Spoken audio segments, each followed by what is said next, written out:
This is The Healthy Healer, where true voice is your medicine.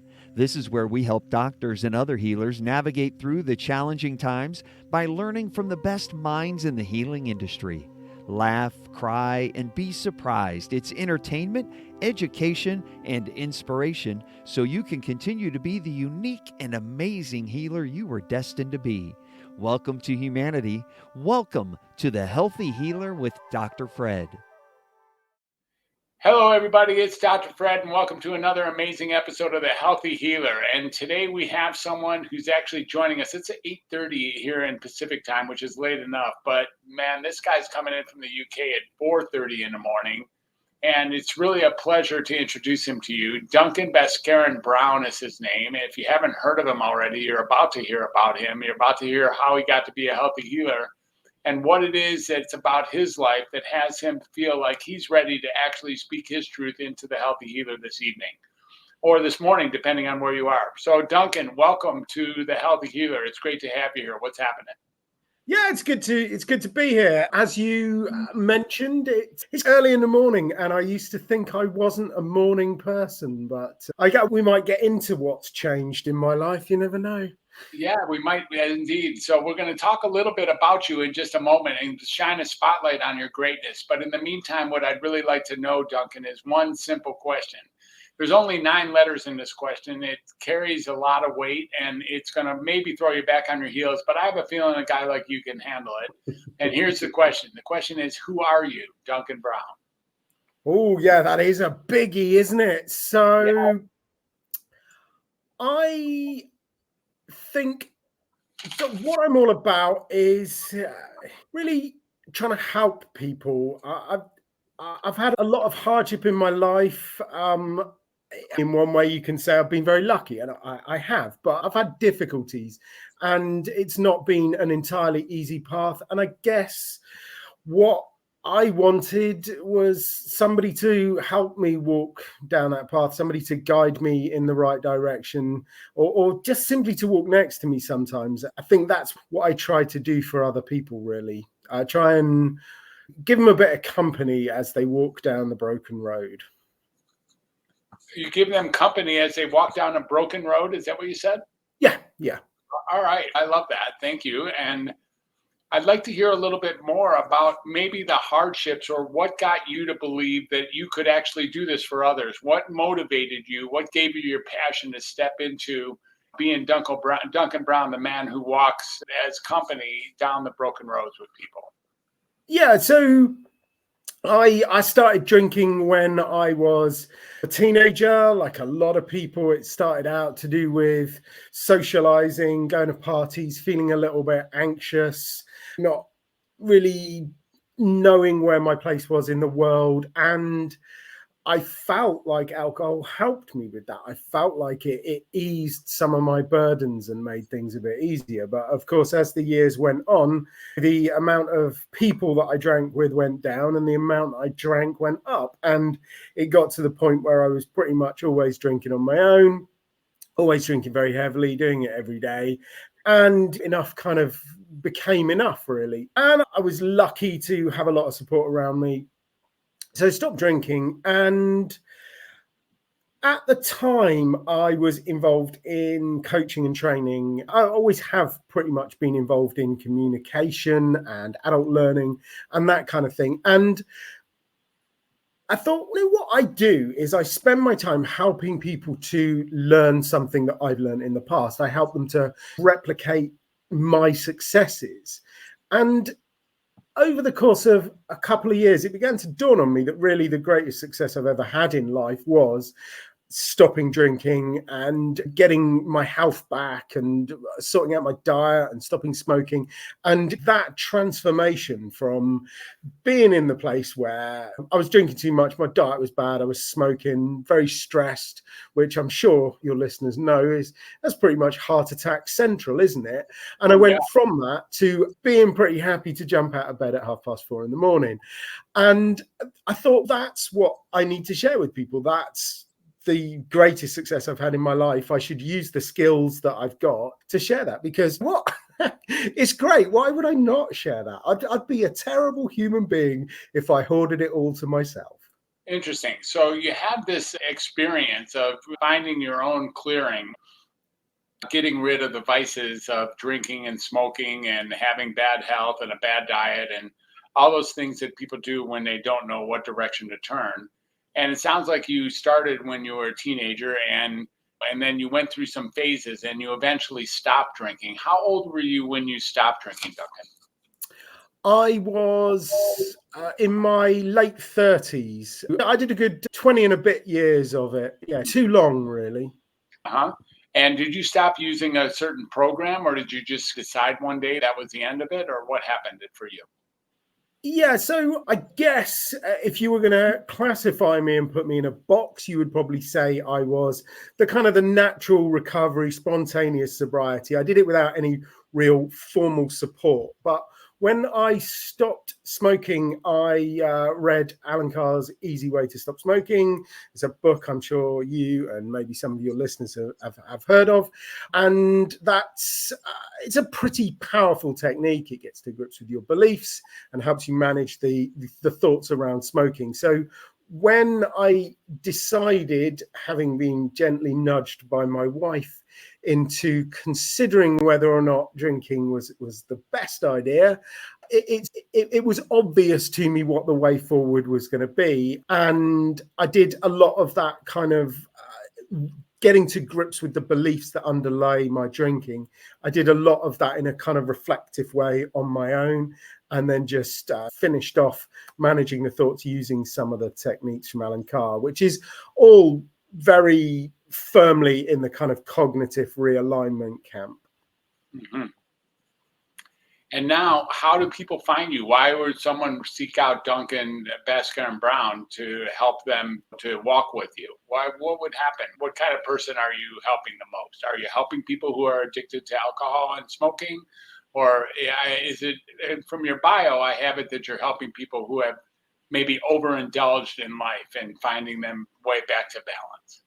Yeah, so people in general tend to come to me for alcohol. That is always just the beginning of these things. There are always more kind of things going on. And the way I try and work with people is to look at everything and to look at it in a kind of a more holistic piece. Because if you just stop drinking, then you see so many people that they do it, but they don't change anything else in their life.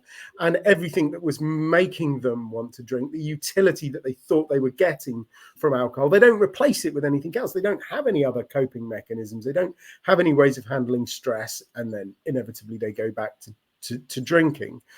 But the kind of people that tend to work with me, I work with a lot of men. And unfortunately, as guys, we're not necessarily covering ourselves in glory in the alcohol space. There's a lot of amazing women doing a lot of amazing work. And I think that as blokes, we're not really standing up and talking about our recovery enough. And that means that we're not seeing the examples of people who are getting sober, and we're not really supporting a kind of a more masculine path to sobriety. And I think I love people like Annie Grace, for example. She's got a fantastic path, and blokes can stop drinking using her method. But a lot of guys, I think they look at the sober sphere and it is very pink. It talks a lot about gin and tonic. A lot of it's the school run Chardonnay, and they don't necessarily resonate with it. So I talk about Star Wars and sports, and I make really bad jokes. And in general, that's why most of my clients end up being blokes. Interesting. So give us a bad joke while you're at it. Yeah, that's a good one. My favorite Christmas joke, which we've been getting a lot of recently, is what do you get if you eat Christmas decorations? I don't know. Tinselitis. Tinselitis. Oh boy, Duncan. Yeah. I told you my jokes are not always funny, but they are reliably punctual like the Swiss railways. Yeah, like the Swiss railways, indeed. Tinselitis. Okay, Duncan, I'm glad I asked for that joke, and I'm glad you blessed our audience with that one. That's fantastic. And tell me a little bit more about what do people do, the people who don't have anything to replace their alcohol with, what do you suggest for them? So that's exactly it. You do need to find methods of coping with your stress. I think first and foremost, you need to realize that whatever underlies your drinking, whether it's social anxiety, whether it's stress, or whether it's trauma and difficult emotions, then you've got to start by realizing that actually the alcohol isn't helping with that. In general, it's not actually reducing your stress. What I tend to find with people, if I spend a good 10 minutes talking with people, we get to the point that alcohol is actually causing them a lot of stress in their life, and it's doing the exact opposite than helping them. So once they've dealt with that belief, it's much easier to drop the behavior. But yeah, absolutely, you've got to find healthier ways of coping with stress or difficult emotions, and there are an awful lot of methods out there. And I'm a big fan of yoga, but I don't like to suggest yoga too much because everybody suggests yoga, and it's not the right thing for everybody. And you've got to find the right thing for that person. And sometimes it's roller skating, sometimes it's painting, sometimes it's taking a bath, sometimes it's going for a walk, sometimes it's spending time with people they love, and sometimes it is yoga. But one of the problems that I think we have as a community is everybody just tends to recommend the same things. They're like, oh, you need to get into meditation and breath work. And there's nothing wrong with meditation and breath work, but is that the place that people instantly go immediately when they've stopped drinking? Probably not. You're more like first year of sobriety, for second year of sobriety. So we try and meet people where they are and find something for them there and then, and work on the bigger piece to just help them deal with stress in life by building a more solid foundation. Mm-hmm. Wonderful. And do you have a relationship with some of the recovery places in the UK, or how is it that someone finds you? Do they find you on the internet, or would they find you from friends and word of mouth? Why would someone come to Duncan Brown if what they wanted to do was get sober and get a little life back? They come for the jokes. For sure. It's all about the joke. So no, we're quite busy on social media. I do a lot of podcasts. That's one way that people find me. I get a lot of referrals. I work quite closely with a lot of coaches, business coaches, executive coaches, things like that, because most training, in fact, pretty much all training that you get as a coach or as a personal trainer, or people who transition into being wellbeing consultants, generally their training doesn't cover anything around alcohol and how to help people that drink. And that is, of course, a problem. 36% of Americans binge drink at least once a month, which is getting you into the realms of problem drinking. And if you're binge drinking 2 or 3 times a month, then that is going to affect your performance at work. And if you've got a coach who's trying to help you really reach the heights, one of the things they need to understand is the effect that alcohol has on performance. And because I'm a little bit obsessed with that, I spend as much time as I can trying to educate coaches, to give them tools to use to help their clients to reach the peak of their performance, which is what most coaches want. So I work very closely with people like that, and I get a lot of referrals that way. We're doing more and more work directly with businesses these days. I think a lot of businesses have spent a lot of money on wellbeing programs, and they've seen some results, but they've definitely not seen universal results, because the problem with most wellbeing programs is they just don't involve any element to do with alcohol. And that is a problem, because if your employees are drinking on a daily basis, then no amount of kind of like nice fluffy stress reduction training is really going to do too much. They need to stop drinking, and it's an incredibly common problem. If the highest earners in the UK, 13.5% of them drink on a daily basis, which is flat out problem drinking. There's no two ways about it. Mm-hmm. So if I come to you and I've been drinking every day, I have, 2 drinks in most days, and once a month or twice a month, I go out and have 8, 10, 12 drinks with my friends. What's the first thing you're going to tell me? I'm like, Duncan, I hear you can help me with my drinking. What's the first thing where do we go from there? Yeah, I'd get really a bit deeper into the sort of diagnostic process and working out not simply how much you are drinking, although what you just said is that's enough to severely affect your sleep, to affect your mood, to affect your focus, and to affect your energy. So there's certainly a lot of improvement that we can do in there. But we'd look at a couple of other measures, just so I've got a really clear idea of where you're coming from. And then we'd work out what you want to do, because there's no point in me telling you what to do. You've got to figure out where you want to be. What does the future look like for you? Are you interested in becoming completely sober, never drinking again? Are you interested in looking at something that might be more like moderate drinking? And I'm always quite careful with my clients that moderation is something that a lot of people talk about online these days. Mindful drinking, very common to talk about it, but sometimes I think it's offering false hope for people. It's not appropriate for everybody, but if that is an option for some people. So we then work out where you are, where you want to be, and then we just find a way from you to get to from where you are to where you want to be. Interesting. Yes, for sure. And does this include is there people who approach you who aren't having drinking problems but are having like indulgence problems or vice-driven problems that aren't directly having to do with alcohol? You mentioned that most people are alcohol, but there are others, it seems, who aren't using alcohol as their primary vice. Yeah. I work with quite a few people who their biggest problem is smoking rather than drinking. I've had some dealings with people who gamble. I talk to a lot of parents about spending too much time on games consoles, and I invariably end up having a conversation with most people at some point during our relationship about how much time they spend online or on their phone, because all of those things, they do tend to work in the same direction. Well, I also do talk to people about food. I've got some nutrition qualifications, but it's not the main thrust of what I do. It tends to be in addition to helping you to stop drinking. One of the things that I will tend to do is try and help make sure that your diet doesn't go spectacularly wrong, because that's quite common that people stop drinking. I did it. I stopped drinking and I thought, oh, great, now I don't drink. I can eat whatever I like. That turned out not to be true.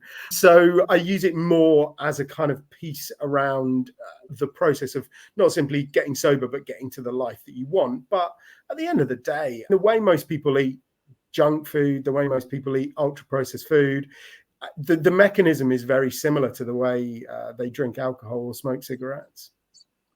So why do you think people use vices? What is the whole point? What's going on in life that has people wanting to alter the way that they think about the world or alter the way that they communicate, even if it's less effective ultimately?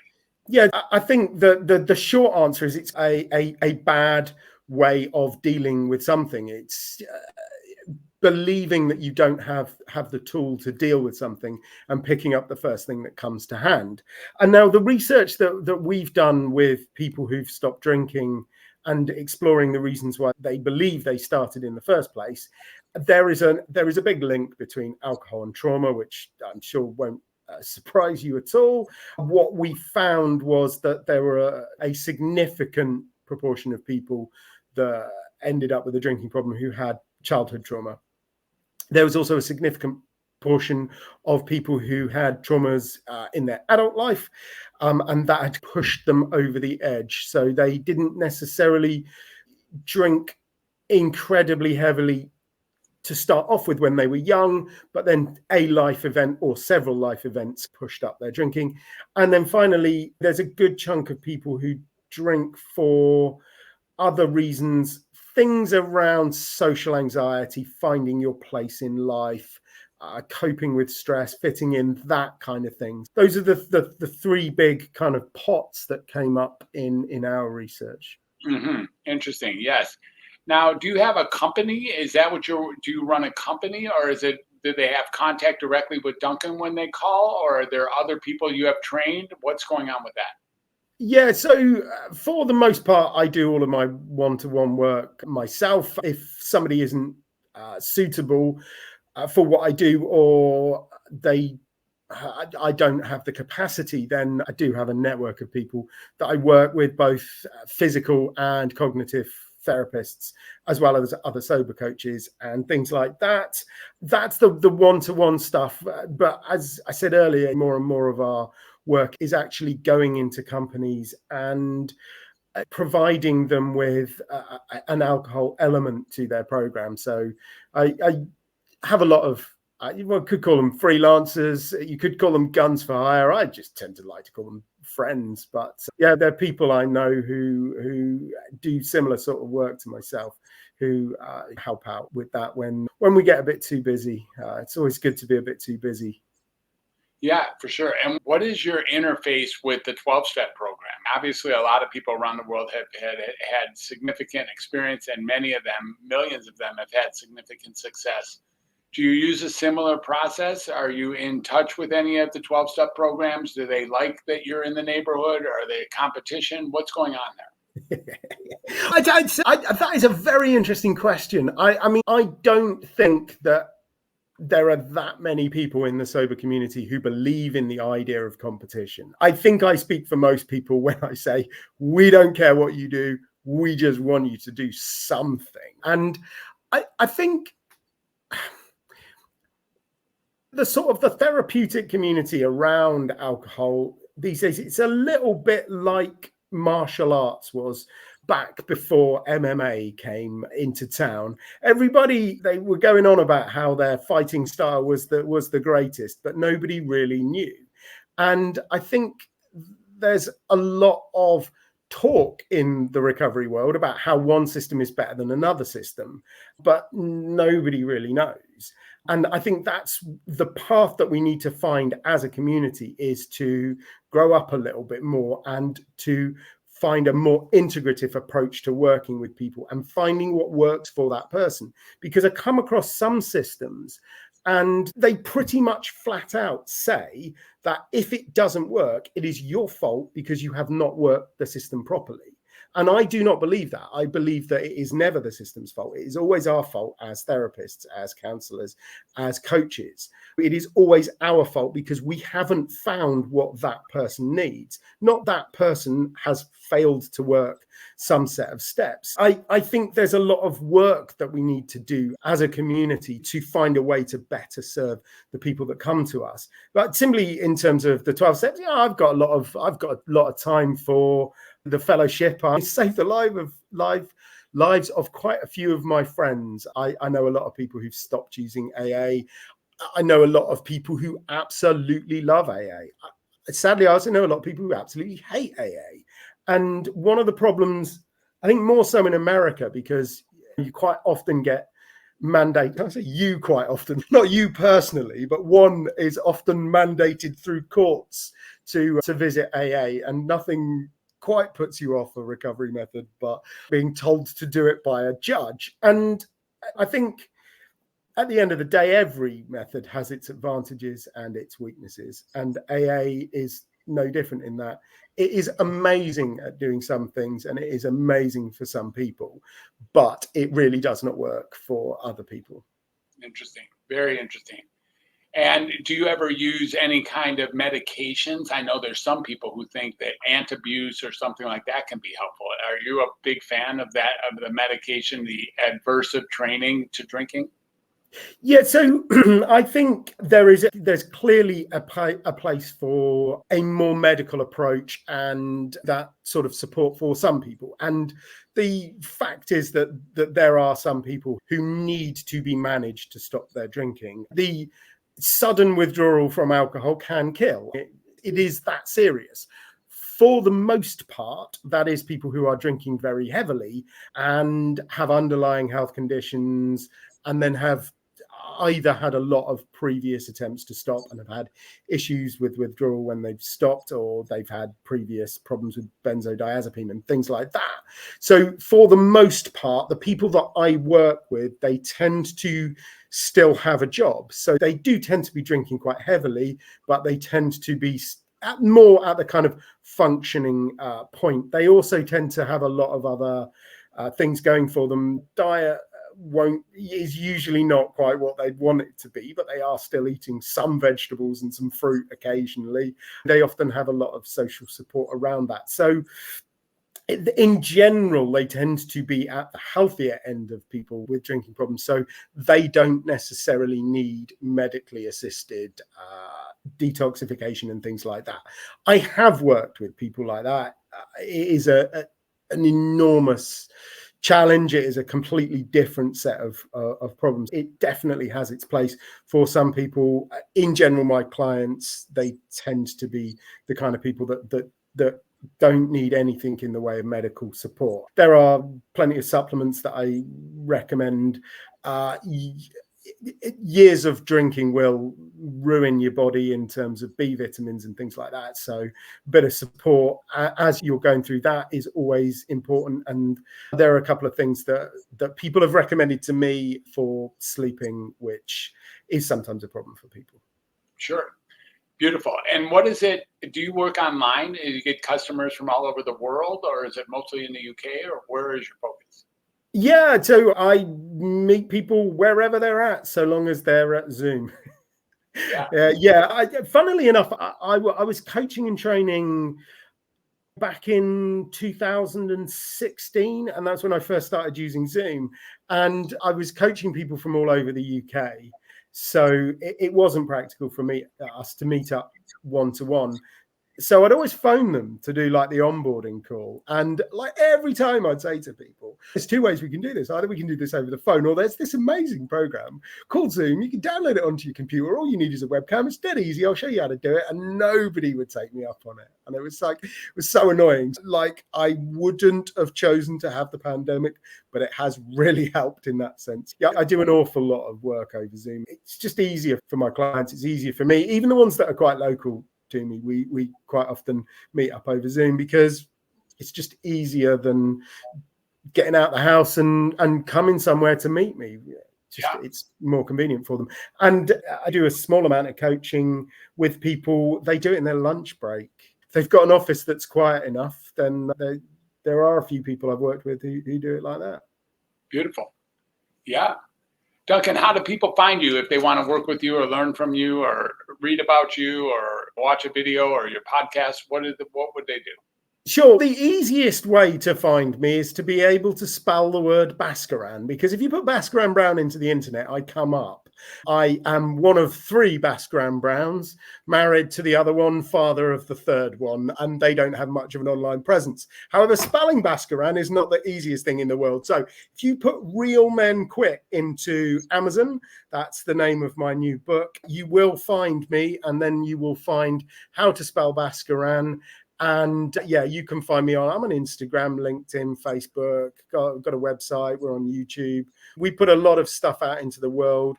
The podcast is called Flat Pack Sober, like flat pack furniture, but weirdly IKEA kind of themed sobriety podcast. That's flatpacksober.com. Or if your listeners wanted to have a look at my last book, Get Overindulgence, if they just put getover.uk into the internet, getover.uk, then that will take them to a link and they can download a Kindle or PDF or an audiobook for free from there. Fantastic. Thank you so much for joining us, Duncan. It's really been a pleasure. Before we go, can you tell us one more bad joke? This might be even a little bit worse than the others. Oh, okay. Sticking with the Christmas theme, what do you get if you cross Santa with a duck? Talk to me. Christmas quackers. Oh, Christmas quackers. Okay, very good. I like it. It's because we bought fill your own crackers this year, and my daughter was very insistent on writing her own jokes, and she is now she's Seinfeld now. She writes a joke at least every day. It's amazing. She wrote this quackers one. That's pretty good. No, that one we stole off the internet, but I won't give you some of the ones she's written. She's got to work the club circuit before she gets really Saturday Night Live funny. Fantastic. Duncan, thank you so much for joining me tonight. It's been a pleasure, and thanks for waking up so early to get here. I totally appreciate you. That's all right. It's been fun. Thank you.